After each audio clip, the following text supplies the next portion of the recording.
ആലപ്പുഴ അരൂർ തുറവൂർ ഉയരപ്പാത നിർമ്മാണവുമായി ബന്ധപ്പെട്ടുണ്ടാകുന്ന ഗതാഗത കുരുക്കിലെ പ്രതിഷേധവുമായി ജനകീയ കൂട്ടായ്മ നിർമ്മാണ പ്രവർത്തനങ്ങൾ തടസ്സപ്പെടുത്തിയാണ് ഇപ്പോൾ സമരം. അശ്വിൻ പാലാഴി വിവരങ്ങളുമായി ചേരുന്നുണ്ട്. ഇപ്പോൾ അരൂരിൽ നിന്നുള്ള തത്സമയ ദൃശ്യങ്ങളാണ് പ്രേക്ഷകർ കാണുന്നത്.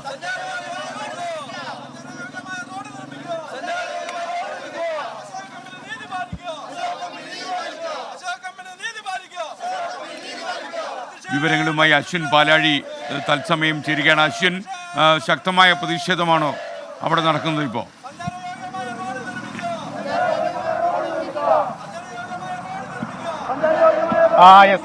കഴിഞ്ഞ സമീപ ദിവസങ്ങളിൽ അരൂർ വഴി യാത്ര ചെയ്തവർക്കറിയാം എന്താണ് ഇവിടുത്തെ ബുദ്ധിമുട്ട് എന്നുള്ളത്. അത്രത്തോളം രൂക്ഷമായ ഗതാഗത കുരുക്കാണ് വലിയ പ്രശ്നമായവർക്ക് ചൂണ്ടിക്കാണിക്കാനുള്ളത്. അതിന്റെ ഭാഗമായി തന്നെയാണ് ഇന്ന് ഈ നിർമ്മാണ ജോലികൾ തടഞ്ഞുകൊണ്ട് ഇവരൊരു സമര പരിപാടിയിലേക്ക് കടന്നിരിക്കുന്നത്. ഇപ്പോൾ സമരസമിതിയുടെ ആളുകളോട് തന്നെ ചോദിക്കാം, ഈ ഒരു പ്രത്യക്ഷ സമരത്തിലേക്ക് വരാനുണ്ടായ സാഹചര്യം ഇന്നിപ്പോ മഴയില്ല.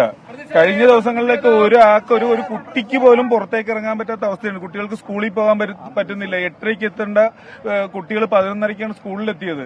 ആംബുലൻസിന് പോകാൻ പറ്റുന്നില്ല. 2, 3, 4 മണിക്കൂറാണ് റോഡ് ബ്ലോക്ക്. പൂർണ്ണമായി എല്ലാ ജോലികളും തടസ്സപ്പെടുത്താനാണോ നിങ്ങളുടെ തീരുമാനം? ഞങ്ങളിപ്പോ ഒരു സൂചന തടസ്സപ്പെടുത്തുന്ന സമരം മാത്രമാണിത്. കാരണം ഇത് അവർ ഈ 3.5 മീറ്റർ എന്നുള്ള റോഡ് കറക്റ്റ് ചെയ്യുകയും അരൂർ അമ്പലം മുതൽ പള്ളിയുടെ അങ്ങോട്ടുള്ള റൂട്ടിൽ അത് 7 മീറ്റർ ആയിട്ട് തന്നെ കിട്ടണം. കാരണം അരൂക്കുറ്റി അതുപോലെ തന്നെ ആലപ്പുഴ ഭാഗത്ത് നിന്ന് വരുന്ന 2-3 ലൈൻ വണ്ടി വരുന്നതുകൊണ്ടിട്ട് ഇവിടങ്ങളിലെല്ലാം ജോലി തടസ്സപ്പെടുത്തും.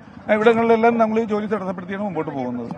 എന്തായാലും ഒരു വലിയ പ്രതിഷേധം ജോലി തടസ്സപ്പെടുത്തുക. അത് നിർമ്മാണ അശോക കമ്പനിയുടെ നേതൃത്വത്തിലാണ് ഇവിടെ ജോലികൾ നടക്കുന്നത്. ഈ അശോക കമ്പനിയുടെ അധികൃതരും നാട്ടുകാരുമായി നിരന്തരം പ്രശ്നവും കഴിഞ്ഞ സമീപ ദിവസങ്ങളിലെല്ലാം ഈ ഗതാഗത കുരുക്കുമായി ബന്ധപ്പെട്ടുണ്ടായിരുന്നു. ഈ ഏറ്റവും കൂടുതൽ വീണ്ടും ഒരു ഗതാഗത കുരുക്ക് കഴിഞ്ഞ ഒരാഴ്ച കാലമായാണ് ഉണ്ടാവുന്നത്. ഈ നിർമ്മാണ ജോലികളിലെ ടൈമിൽ ഉണ്ടാവുന്ന മാറ്റമാണ് അങ്ങനെ ഒരു വലിയ ഗതാഗത കുരുക്കിലേക്കും ജനങ്ങൾക്ക് ബുദ്ധിമുട്ടുണ്ടാകുന്ന സാഹചര്യത്തിലേക്കുമൊക്കെ കാര്യങ്ങൾ പോകാൻ കാരണമായതെന്നാണ് മനസ്സിലാക്കുന്നത്.